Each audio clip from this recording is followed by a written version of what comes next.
afternoon for us, everyone, and thanks for joining this session. My name is Kamala Gregory, and I'm the Assistant Director for the Center for Social Impact. And with me is Stefania. I'll let her introduce herself. Hello, everyone. My name is Stefania Rodriguez. I'm the Assistant Director of Multicultural Affairs here at North Central College. Yes. We're both from North Central, as we said, in Naperville, Illinois, and we are here today to present on dialogue and advocacy, amplifying our voices to bring change.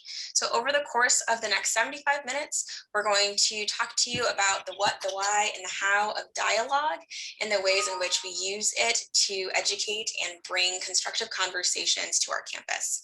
So in the chat box, not via Zoom, but in that activity center, if you saw beforehand, we put in a booklet that you can peruse through that has some helpful tips and talking points that we use in our work around the purpose of dialogue and some definitions that we use when having these talks. And in case we run out of time at the end, I just wanted to say thank you all for being here. I know we all value this time to learn from and with one another, and it feels good to gather in the Ashoka community. So I think we're ready to get started.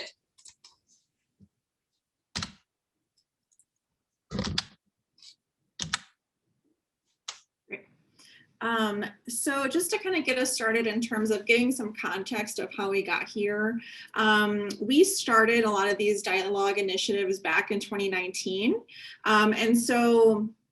Back in 2019, our campus was granted the Working Across Differences grant from Ashoka U. And from that, we received funding to essentially invite dialogue professionals from the organization Essential Partners to train members of the campus community on how to facilitate dialogue across difference. So what we were able to do back in 2019 is host a training with 40 members of the campus community, including faculty, staff, students. And the overall purpose of the grant was to foster a cohesive understanding and a collective approach across campus in terms of how do we address polarizing topics, and then also how do we then, kind of incorporate some of those skills and some of those tools into some of the dialogue initiatives that we have and wanted to implement on campus.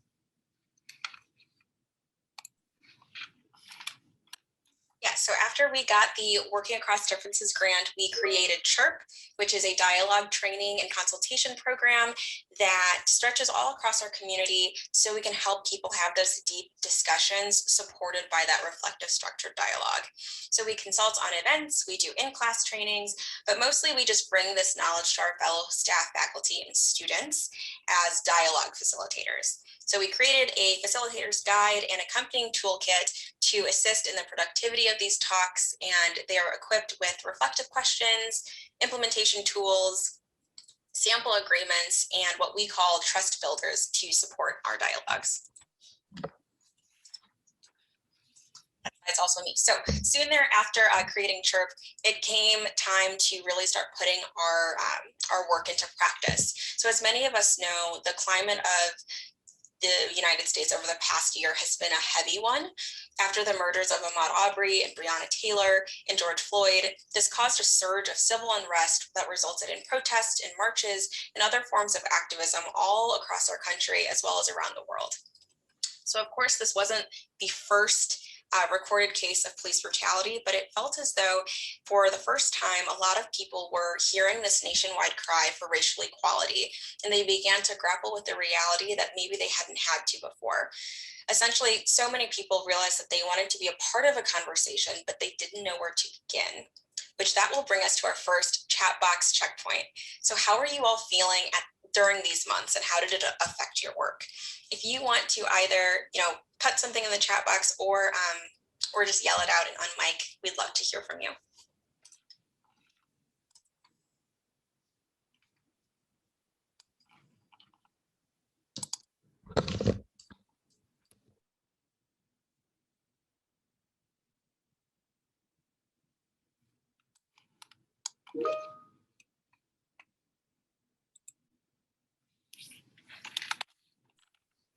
If I hit this chat box, it might mess up our screen, but I'm going to do it anyway. I can also see it.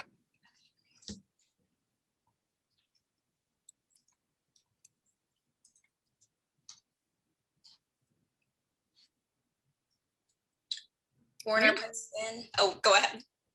No, that's fine. I was just gonna say, we're starting to get replies.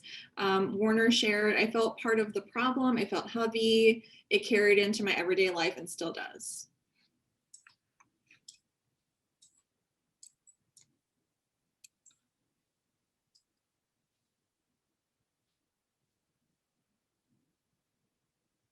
We have someone else, Jennifer, saying it did affect my work more than I realized.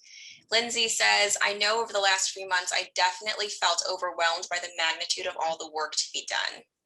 Yes.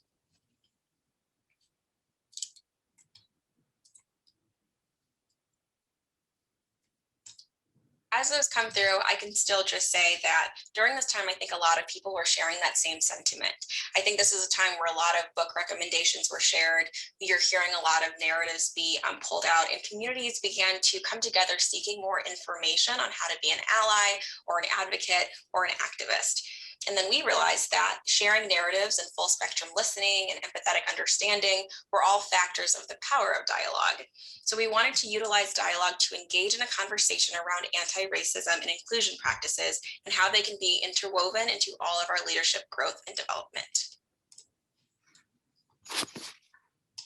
So next, just to kind of give you some context in terms of, so on our campus, we have implemented what is called structured dialogue based off of the training from Essential Partners. And so over the past 2 years, our campus has been able to host and facilitate a variety of dialogues on campus of different topics, some including like the election, cultural films, service trips, like Cami mentioned, the events from this past summer related to Black Lives Matter. And most currently, we've integrated dialogue tools into our new anti-racism training on campus. Ultimately, our goal has been to integrate dialogue tools across campus, ranging from incorporating them into events hosted by student organizations, division meetings, incorporating them into different campus presentations and trainings, as well as in the classroom. And so we've been able to work with faculty, with staff, to be able to implement these tools. And so just to kind of give you a definition of how we define structured dialogue, we use the definition from Essential Partners. And essentially the primary goal of dialogue is to understand more deeply other perspectives, right? The purpose is to communicate and improve how we enhance curiosity, mutual understanding, respect, belonging, and inclusion. So this is a different approach from what you would think about in terms of debate or conflict resolution. Ultimately, it's meant to provide structure and set up the environment for productive conversation, no matter the topic, including topics where individuals may have polarizing views. And so next we'll be kind of going through, again, some more reflection, but then hopefully share some of the ways that you're able to implement dialogue in your work as well.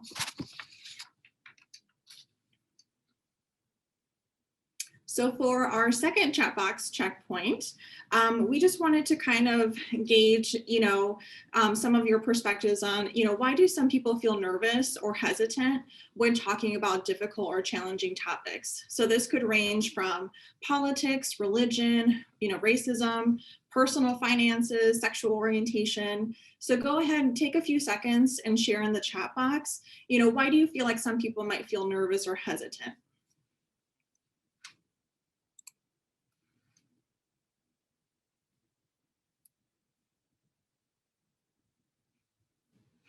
Warner shares the fear of saying the wrong thing or offending someone. Very true.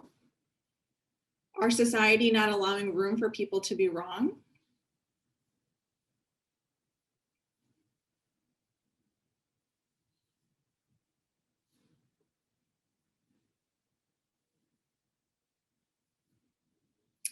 Another comment, having good intentions, but not feeling equipped to navigate without causing hurt. Yeah, I think these are all really good reflections. And I think some of the common answers that we'll often get is, not feeling knowledgeable about a certain topic, not wanting to offend others, or some topics might just be taboo, or there might be a potential risk or harm in a relationship. And so some people might avoid talking about specific topics. But we think it's important to acknowledge that There is hesitation when having dialogue about a difficult or challenging topic. However, we found that by implementing structure in how we format dialogue on campus has really allowed folks to open up and feel like they can share in a safe space.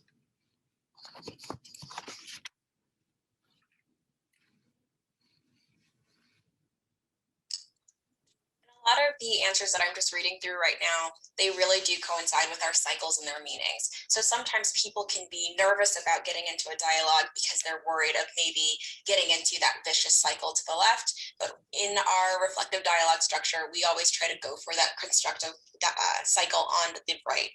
So the vicious cycle are when somebody, instead of imploring for more information, that's when you instantly put up that defense and you close the door on communication.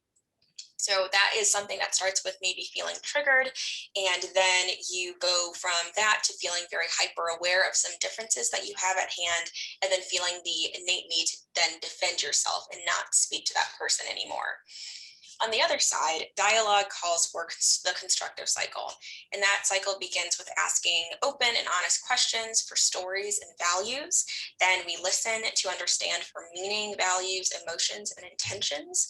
Then we reflect, we pause, we slow down, we prepare ourselves for new perspective, and then we respond. So we're speaking to be understood, we share our hopes and concerns, and we speak from only our personal experience.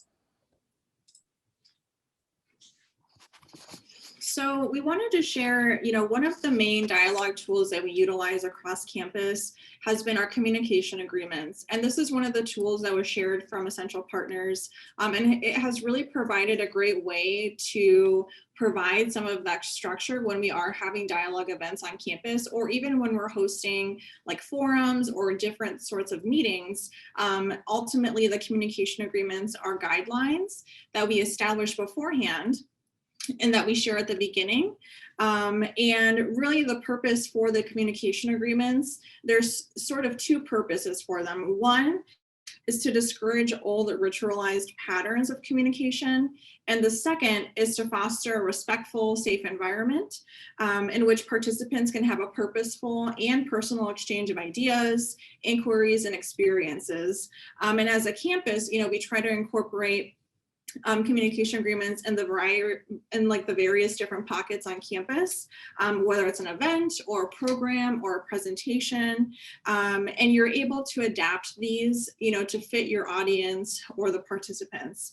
And ultimately, the basic foundation of a communication agreement, it focuses on our speaking and our listening, as well as confidentiality. And so on the screen, you'll see an example of the communication agreements we use here at North Central. Some expectations that we set, at the beginning of some of these trainings or at events include, we'll speak one at a time and will not engage in side conversation. We can pass or pass for now if we are not ready or do not wish to respond. We will check assumptions by asking questions. We will speak solely for ourselves, speaking as I and not we. We will respect any request for confidentiality, and then we'll flow up and flow back and respect timeframes. And so what we mean by flow up and flow back, essentially it's just being cognizant of how much time each participant is taking up in terms of the conversation. And so when we're having structured dialogue, for the most part, it is timed, and there's usually a facilitator that is, keeping track of the time, making sure everyone is adhering to the communication agreements. And that's just another way to provide that structure. And so, like I said, you can adapt the communication agreements and, for your audience, for your program, and you can always check in with your participants, to ask if there might be any additional expectations or agreements that they want to add that might be helpful as they go through their dialogue. So next, we'll kind of be discussing how we use structured dialogue tools, such as the communication agreements, when talking about things like microaggressions in our role in allyship, advocacy, and advocacy. So we just wanted to provide kind of a baseline in terms of, what are microaggressions, how do they come up, and how does it relate to dialogue? So, as we transition into our next sections, for this presentation's purposes, microaggressions can be defined as a comment or action that subtly and often unconsciously or unintentionally expresses a prejudiced attitude toward a member of a marginalized group. And so for this presentation, we'll mostly be focusing on race. There are different types of microaggressions. These can include a micro assault, a micro invalidation, or a micro insult. For a micro assault, those can be defined as explicit, verbal, nonverbal, or environmental attack intended to hurt or harm through name calling, dismissive behavior, or purposeful discriminatory acts. A micro invalidation, that tends to be communication that excludes, negates, or nullifies the feelings or reality of a marginalized group. And then for a micro insult, that tends to be communication that conveys rudeness and insensitivity that may demean a person. And so oftentimes when we're doing, different dialogues, or when we're going through maybe potentially bias incidents that happen on campus, oftentimes they are around race. And some of the common themes that we tend to find in terms of microaggressions on campus and on other areas in the community, one of them being alien and own land. So that would be speaking to someone with the notion that they're an outsider because of their identity. That could show up in terms of asking questions like, where are you really from? And really emphasizing that, because of the way that they look or their identity, that they are an outsider to the community. Another one focuses on cultural values. And so belittling a racist or biased statement or issue by saying it's at fault of the person sharing the concern. So this could show up in terms of asking questions like, why do you always have to be so sassy? Or like, just, essentially trying to belittle and kind of negate that the bias or racist statement, isn't a big deal. Another one that we often see show up is colorblindness. So this could show up as folks saying like, I don't see color, or the only race is a human race. And again, this kind of negates, folks' actual realities, and it's not acknowledging, their own identities. And then the last one we often see show up is the denial of individual racism. So this often shows up as the assumption that if the sender has peers of a different race, it absolves them for perpetuating racism. So this could show up as like, I'm not racist, I have Black friends, right? So again, it's just kind of a denial of their own individual racism. So as we kind of move on, our next checkpoint in the chat box is, what's the first feeling or descriptive that you think about or feel when seeing some of these themes? So even in your own roles on your campuses or in your work, what's the first feeling or descriptive you think about when you see these things?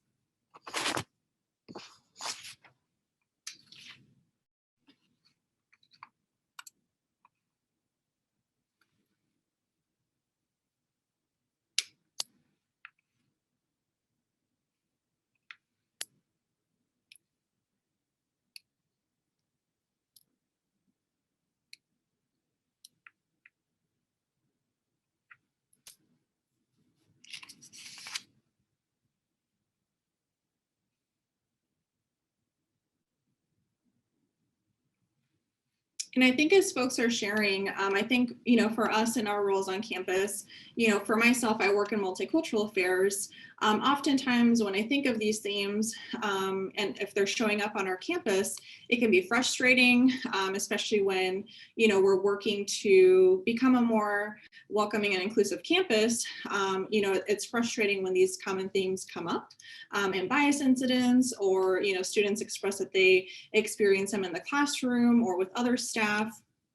I think it's just important to, validate someone if they are experiencing these microaggressions, and seeing how you can be a support person.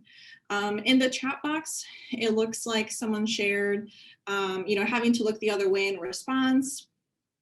At predominantly white institutions, there can be a lack of education that causes these microaggressions to be more common. Yeah, and I think that's true. And I think, the more that we can incorporate dialogue, but then also making it more comfortable environment for folks to be able to share and be able to have these conversations, the goal would be to, be able to prevent this sorts of behaviors, but also educating folks on what that looks like.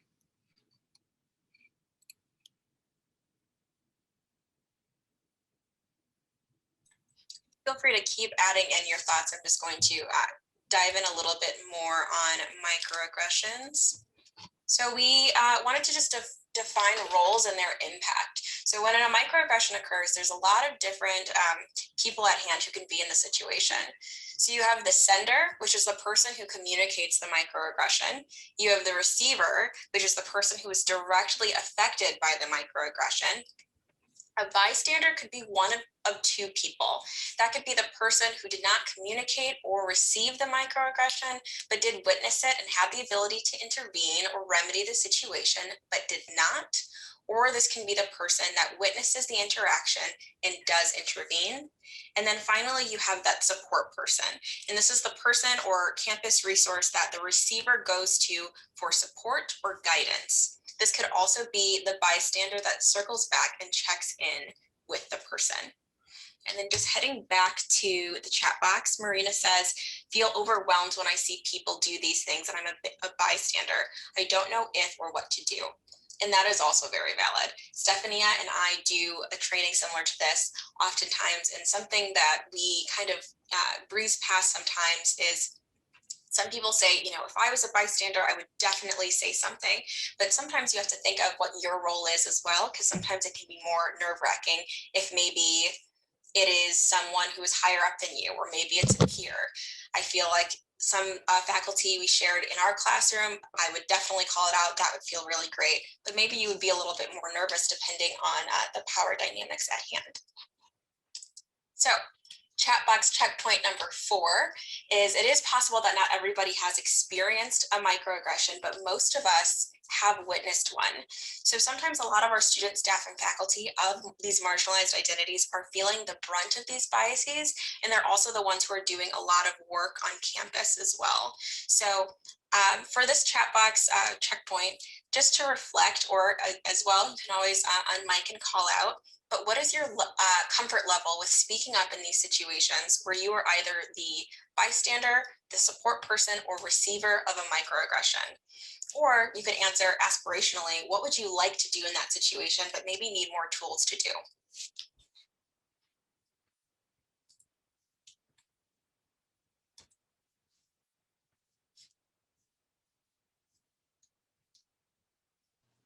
I know one thing we were just talking about in the room here was we were saying that this question is really difficult because it really is so dependent on like the circumstances, we think, and it's like, I think, at least for me personally, I know that there's like a way that I would wish that I would react and that I would call it out and be proactive about speaking up and standing up, but then it's really hard without the context of like the circumstances. It's a challenging thing that we have the like way we would wish we would respond.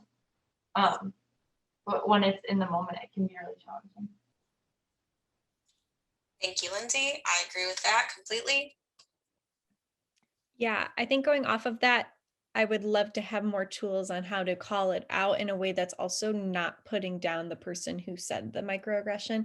I think that would probably be same thing as like a defense mechanism, like me extending my hand to protect the person receiving that microaggression, but that's not also productive to not have a dialogue to the person who said it. I agree with you also, Warner.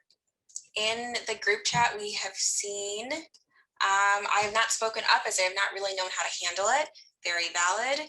Someone also saying, if I'm a receiver, I usually empathize and assume the person didn't mean to hurt me and that it was out of ignorance. But I also think that that is just an excuse for not knowing how to call people out productively. Kenzie says, I feel equipped to call it out, but not equipped to manage the kinds of conversations that can result afterwards. Andrea says, I hesitate more when the sender is someone with seniority or authority.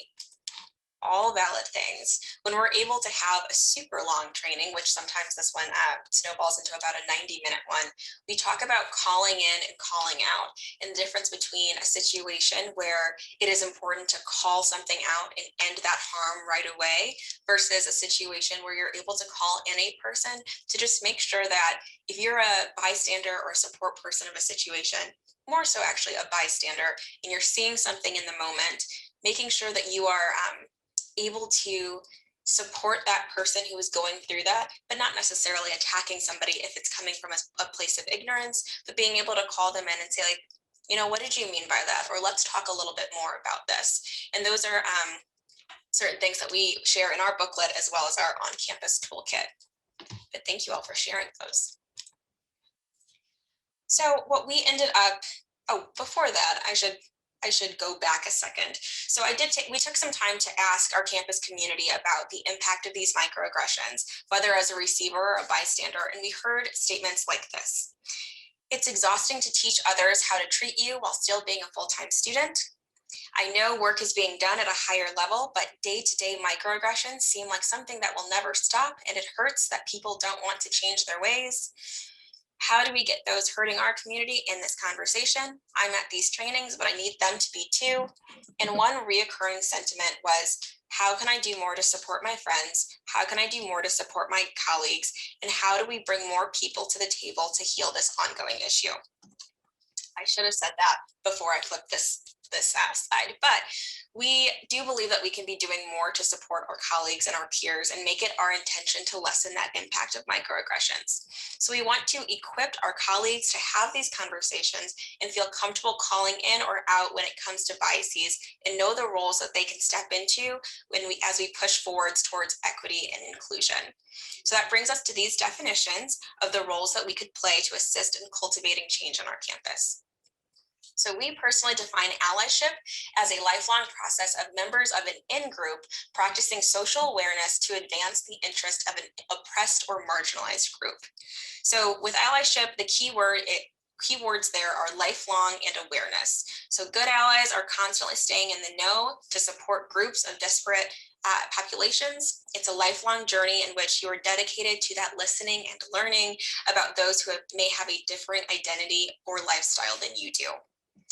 Then we get into advocacy, which is defined as the understanding, engagement, and active support of a specific oppressed or marginalized group. Keywords here are engagement and active support. So when we are advocating for others, we are actively engaged in practices in which we can listen, gain knowledge, and practice uplifting voices of these groups and doing the work alongside them. And then finally, we have activism, which we define as the action of using intentional campaigning to bring forth social change. So activism is going to go beyond practice and move more towards collective action. While some factors of all three of these intersect, activism is where we'll see that those impactful campaigns and initiatives that push for social change and equity amongst mainly oppressed groups. So all of us being here today and taking time out of our days or picking this to go through in a conference, that's us at least starting this process of, maybe I don't feel very comfortable, sticking up for somebody in these situations. Let me unpack that. Let me find some more resources. So our chat box checkpoint now again is what role do you feel most comfortable playing? So in your day-to-day, knowing about what's going on around you, being a socially aware person, do you think that you identify more with allyship, being a good ally to people in your community? Do you think you're often advocating, finding different ways to support and engage with different works with advocacy? Or do you identify most with activism? So are you somebody who's saying we need to make this, we need to go to this protest, we need to feel tangible change on our campus or in our community? Again, you can unmic or just pop something in the chat.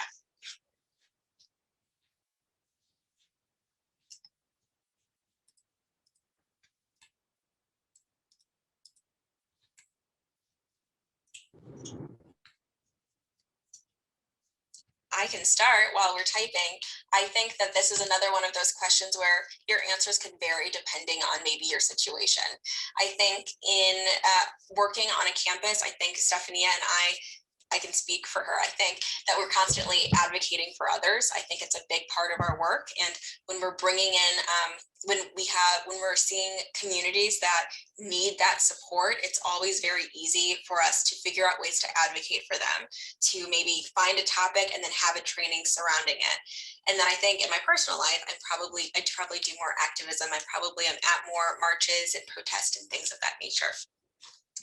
In our group over here, we see allyship bridging into advocacy, depending on the context. I understand that. And then I have been an ally, but prefer to be an advocate. Lindsay says, was just saying that here too. Or Lindsay, Daniel, and Margaret, I apologize, all three of you, which I'm assuming it's the one right above that. And I think a lot of people have that same mentality that we're just kind of, maybe you're starting with allyship, which is really just opening the can of knowing about what else is going on around you and listening and kind of giving a platform to a specific group of people.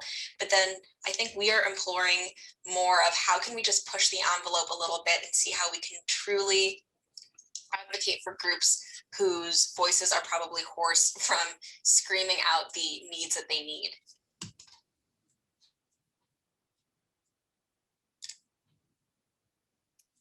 So next we're going to do a breakout activity. And essentially, we're going to be trying to kind of practice, how do we have a dialogue about allyship, advocacy, activism. I think oftentimes when we do dialogue events on our campus, a major part of it is the actual questions that you're asking.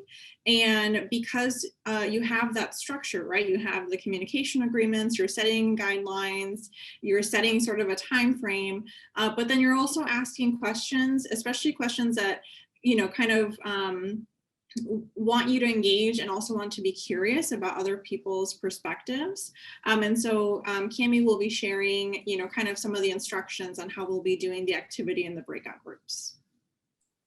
Yes, so I'm going to my best of my ability, split you all into some breakout groups of maybe 2 or 3, and just take some time to take your identity into consideration. And by identity, I mean which form you most identify with, whether that be allyship, advocacy, or activism, and begin a dialogue with your partner about that. So if you are going into your breakout session and you're thinking, I want somebody to be, I'm an ally and I think that I could be a better ally or something like that. Maybe you could share the first allyship question, which could be, what do you wish blank, so maybe subsection of people or institutions, would understand more about blank? So that could be inserting an identity, a community, or a group of people. So that could be, as an example, what do I wish my school, my workplace would understand more about my community as a Black person, as a woman, something like that. There's 2 questions for that.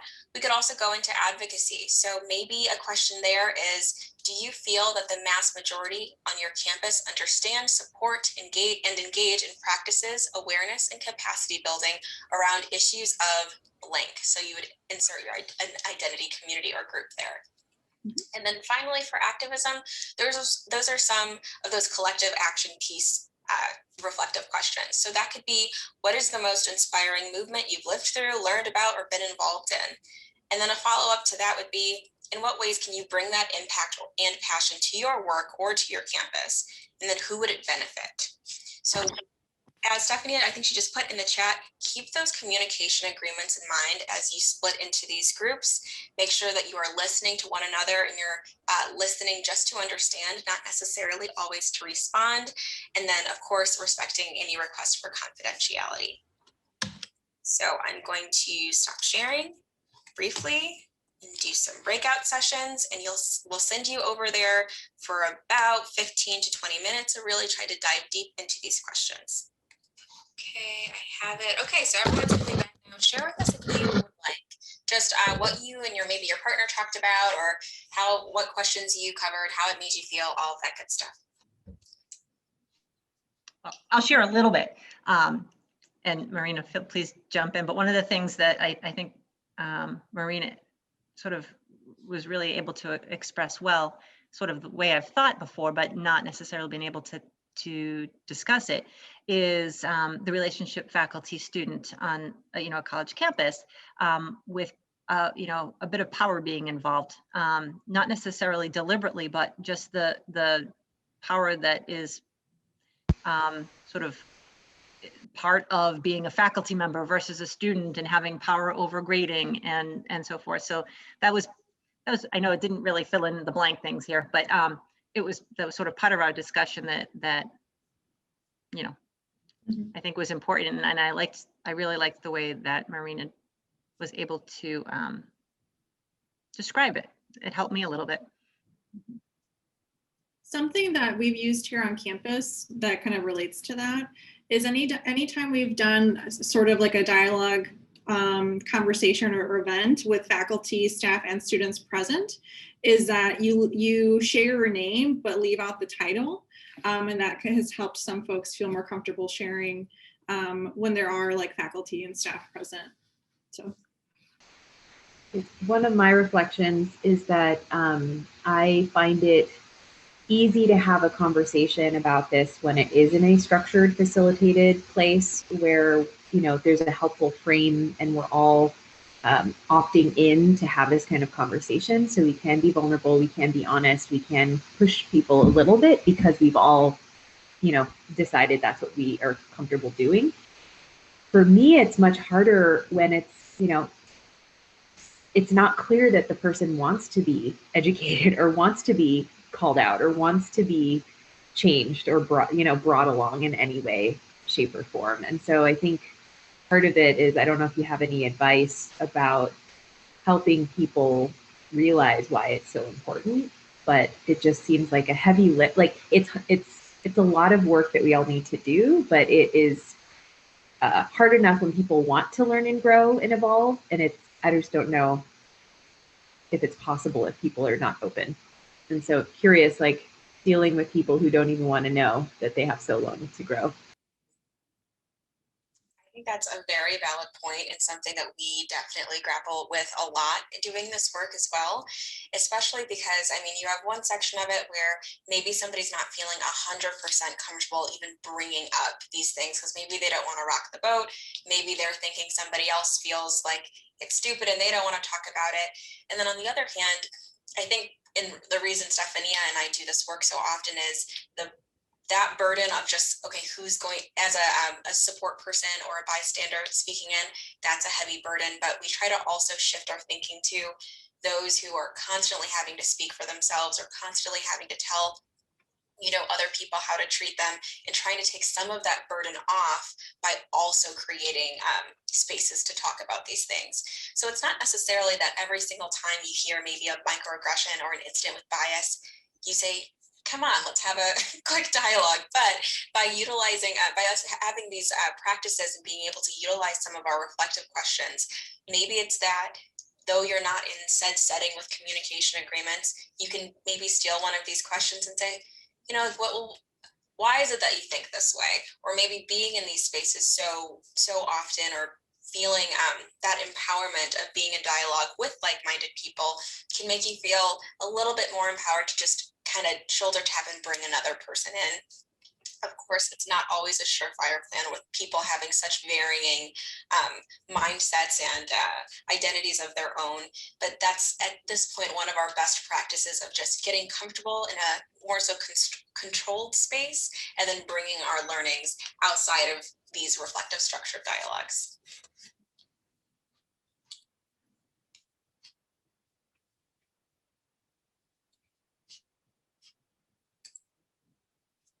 If we're thinking that those are the things that we want to share and we want to or keep mulling it over, we're just going to go into some key takeaways as we wrap up. If this lets me see. Okay, key takeaways. So we just wanted to thank you for participating in this dialogue off the bat. For some people, it can be very just natural to be in a space and be vulnerable with a partner they haven't met before. But other times it can feel very nerve-wracking of, who am I talking to? Or what will they think from, what I'm saying? So we really do want to thank you for taking this time with sharing with us and being in this space with us, and navigating through maybe what's a different way we can have these tough conversations through that reflective structured lens. So we thank you for that.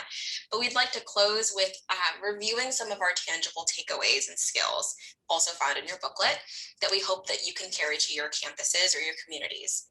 So the first one is planning and implementation. So it's always great to map out how we can best create space for connection and validation for a community that you're trying to serve. So we do these dialogues for many different things. Most recently, or also soon in the future, our physician's assistant program, they said they want to do a dialogue to talk, about microaggressions or racism in the healthcare system. Can we talk and do that education point and then have this dialogue about it? So see in what spaces you can bring a reflective lens to it and see how you can change a narrative by giving people information and then letting them unpack it on their own.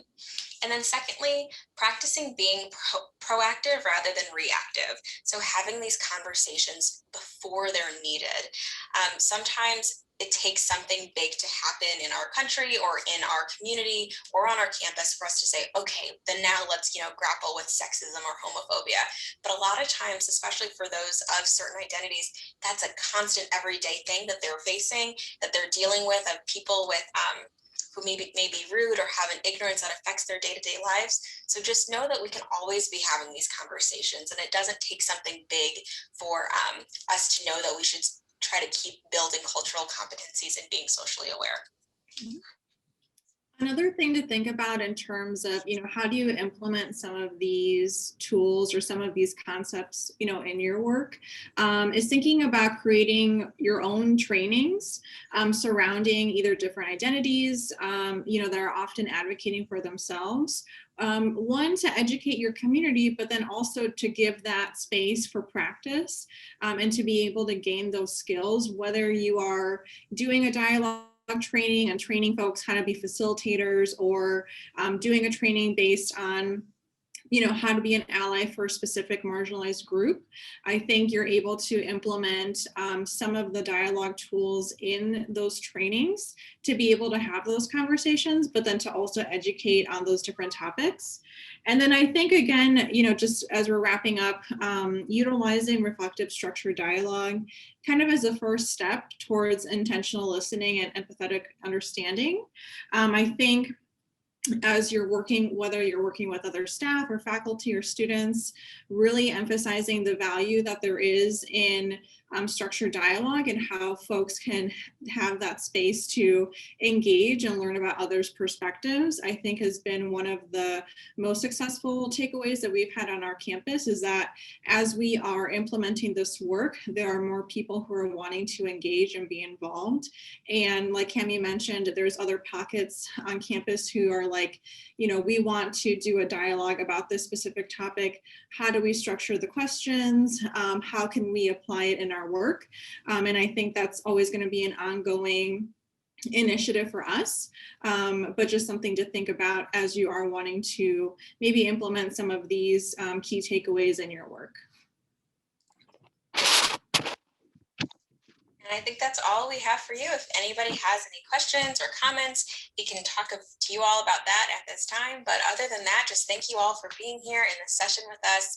And we hope that you keep in touch as you begin your dialogue journeys on your campuses and all of those good things. Thank you, everyone.